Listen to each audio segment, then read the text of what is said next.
Welcome back to the channel. In this video, I'll be discussing something that's very important. I think a lot of people miss this, and especially a lot of men out there. When it comes to social media, there's a driving force behind most of the content that's on there. And it's not even just restricted to social media, but it's also within the society at large. Basically, the number one thing that most people are after is male attention. And this is mostly true for women, the entertainment industry, advertisements, corporations. They're not just looking after people's attention in general, although that is true. They are looking for women's attention as well. But the number one thing is male attention. So this makes men's attention and time very valuable. I want to use this video to describe the different ways that we see this in social media, and also to encourage you men out there to guard your attention and your time, because you have control over what you pay attention to.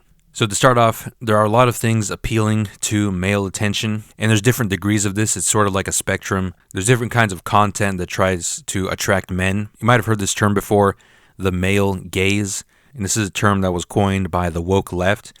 And they use this term to describe things that were designed a certain way when speaking about fictional characters. So in movies, comics, video games, and things like that, there was female characters who were designed a certain way to capture the attention of men. You might have also heard the term sex sells. Now this refers to advertisements which also employ images of women dress a certain way or pose a certain way to, once again, attract male attention. Now, in the case of the male gaze, the woke left, they were correct in understanding what was going on, that these things are appealing to men, but they weren't using it as a way to empower men to make better use of their attention. Rather, they were using it as a way to tear men down and empower women and pedestalize women as victims of objectification. But as you might have noticed within social media, if you spend any time scrolling, you see that there are women who objectify themselves and present themselves in a way to be attractive to men in order to gain male attention. So in most cases, women are not the victims in these circumstances.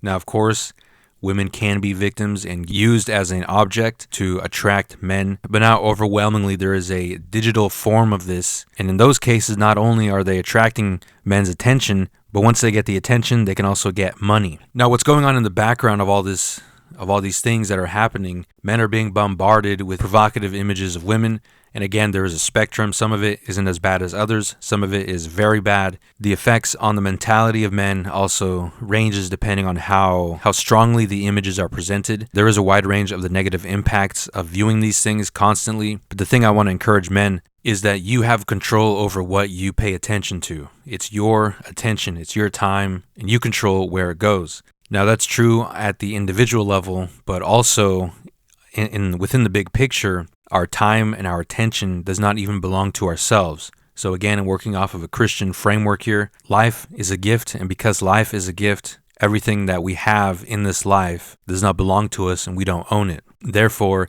things like time and our attention are things that are given to us by God, and it is our duty to steward it well while we are alive on this earth. And actually, in the book of Proverbs chapter 4, verse 23, tells us, above all else, guard your heart, for everything you do flows from it. So this idea of guarding our attention, our time, and our heart, it's all interrelated with each other, and it's all negatively impacted by these things that are trying to attract the male attention. And you might have realized this already, but the number one thing that attracts men the most is women. So this is not something that you're able to undo. That's just the natural order of things. God made men to be attracted to women at a physical level and also at a characteristic level.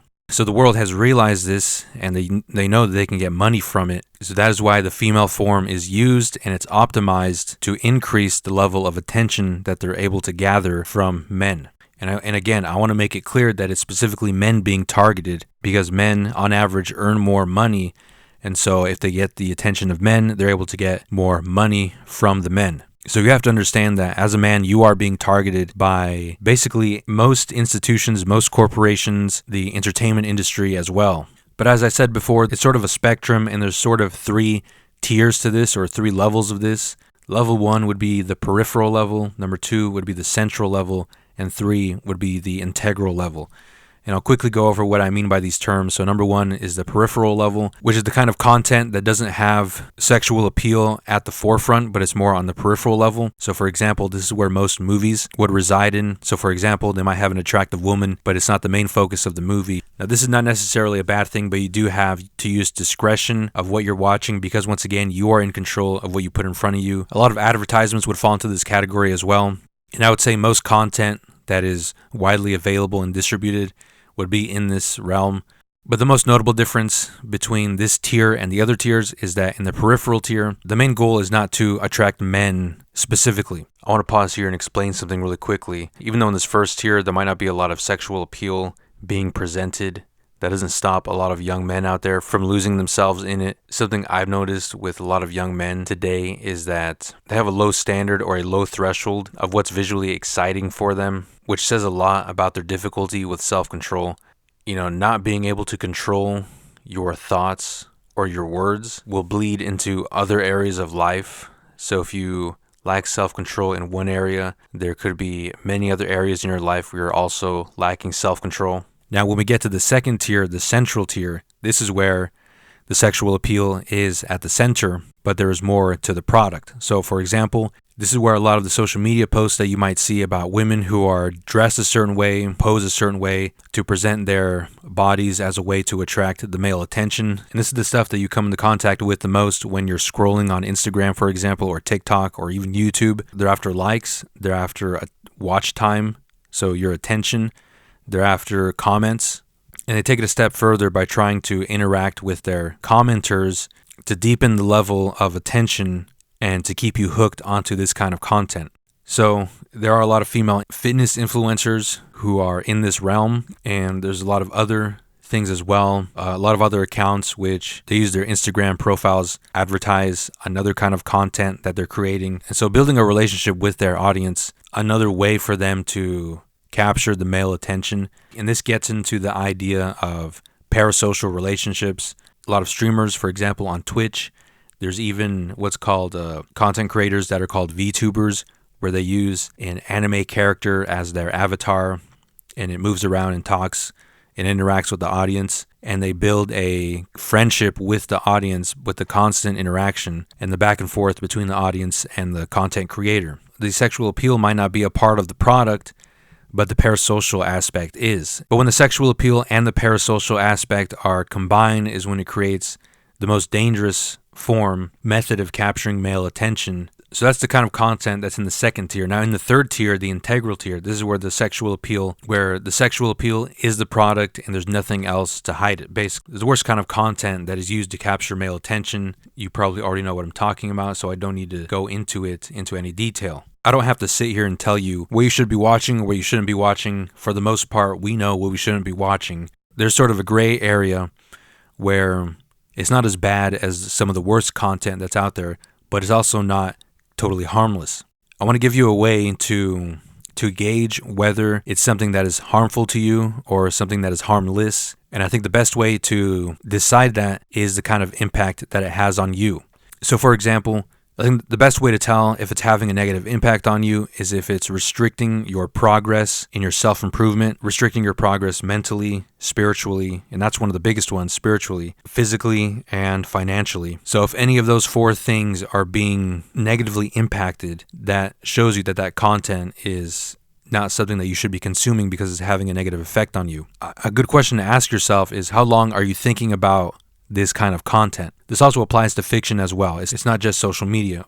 And it's become very commonplace for young people today to be visually comfortable with some of the provocative imagery out there. So for example, with musicians, women like Sabrina Carpenter, and you can probably name 100 other musicians or performers who have a similar style or similar motive. And young people are being bombarded with this kind of content, and the age is earlier and earlier. What's acceptable to be shown to young people is getting worse and worse. There was a time in history where the parents were heavily involved with the censorship of media, especially for children, which developed the education system to work in tandem with the entertainment industry to produce content that was fitting for children to consume. Those days are gone, especially with access to the internet. Young people having unsupervised access to the internet. There is no more restrictions on what a child can see on social media and on the internet.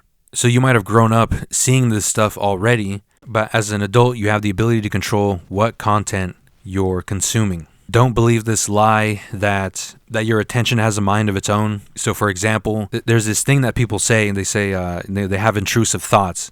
They have an intrusive thought, and they have to act upon that intrusive thought. No, you don't. Nobody has to act on their intrusive thoughts. You don't have to act. You don't have to do the first thing that you think about. That's actually a very dangerous, and it could be very and potentially self-destructive. You don't have to be impulsive. On the contrary, Scripture commands us to exercise self-control. In the letter to the Ephesians, in chapter 5, it reads, "Look carefully then how you walk, not as unwise but as wise, making the best use of the time, because the days are evil. Therefore do not be foolish, but understand what the will of the Lord is." And earlier in that passage, Paul was referring to sexual immorality and impurity. And in verse 5, he says, "For you may be sure of this, that everyone who is sexually immoral or impure, or who is covetous, that is, an idolater, has no inheritance in the kingdom of Christ and God." So as an adult man in today's current society, your attention is a commodity, and it's also used as a way to get your money. And the number one thing that they use to get your attention and money. Now, young men do have a more difficult time of controlling their desires and passions, which is why they are the most susceptible. It's safe to say that young men are struggling with this a lot more. And once again, we already know the kind of stuff we shouldn't be watching, but it's that gray area. And if we're not discerning properly what we're putting in front of us, it can become very dangerous. You keep scrolling and the same content keeps coming up. So this is what doom scrolling is called, where you kind of zone out and you just keep scrolling, and that really affects your subconscious and it affects you psychologically. Especially at a young age, it does sort of subconsciously rewire your brain to think it's normal and good to consume this kind of content. And so it's really unhealthy to zone out and to be watching this kind of content. And in order to fight this, we have to take every thought captive. When you're zoned out, your defenses are down, your barrier is down, and you're susceptible to receiving a lot of this information in your subconscious. And so you have to be alert, you have to be aware of what you're watching and what you're thinking. And then you're able to take those thoughts captive, and you're able to examine what you're thinking and be present in the moment rather than your mind wandering in other places, being negatively impacted subconsciously by this constant stream of content. So here are some ways to guard your heart, exercise self-control, and to control your attention. So the number one thing is to learn and to practice to not value women and the female form so much. This might seem like a difficult thing to do because you're really fighting against your male human nature in this regard. So it's impossible to remove your attraction to women entirely. One way to practice that is to understand that women are just people. And I'm not saying to dehumanize them, but to view them properly. And of course, they are made in the image of God, so you have to take that into account as well. But don't praise them just because of the way they look. Don't put them on a pedestal because of the way they look. And this is very bad because in your mind, you're basically training your mind to deify women. And so when you see an attractive woman, your mind automatically starts to think that there's something special about that woman and you need to interact with her. So the way this plays out on social media, you see an attractive woman post a picture of herself and you're compelled to leave a comment. You're compelled to like the picture. You're compelled to follow the account. And then as you follow the account, you interact with the individual. You begin to build a parasocial relationship, and it gets worse and worse from then on. Not only that, but it makes you a simp because you deify women, because you see women as this great thing, this great prize, and you want to have one for yourself. And you're willing to do basically whatever to get a woman, even to the point of losing self-respect and making a fool of yourself to get the approval and attention of women. You have to be aware of when they are trying to manipulate you. So this happens a lot on social media, where you have these women who are trying to manipulate men to get their attention. And in addition to using their bodies as a way to do that, they also adopt personalities which are disingenuous. So for example, this is called grifting. And oftentimes what I've seen a lot happen recently especially is there'll be a moderately attractive woman who is acting as a conservative. They're making posts about these things, how they're against the left, they're against feminists. And it seems disingenuous because their entire platform is based on those one-liners. And the comments are filled with men. Sometimes they're They're older and they should know better, honestly. But the comments are filled with men who are saying, who are basically praising her for having an opinion that's similar to theirs. And the reason that they're praising her is because she's a woman. And that's the reason why they even engaged with the content in the first place. You need to find things that are worth spending your time and attention on, and just stop thinking so much about women. That's really the biggest issue that I've noticed with young men today. And some of you might think, well, that's not really a big deal. I don't really see that in my experience or in the people around me. It is a very big problem, quite possibly like one of the top 5 problems in the Western world today, and especially those who are in the dating space, because really being in the dating space, it forces you to put your attention more onto women, which exasperates some of these issues. And if you get nothing else from these videos, that's the one thing that I want you to walk away with from this video. There's more to life. And the kind of men who constantly consume this content that's optimized to get their attention, they are men of weak will. They don't have the mental strength to guard their attention. And so they're able to be manipulated by these women and by this content. And if you agree with this or have any advice to add, please let me know in the comments. That's going to be it for this video. So we'll see you in the next one.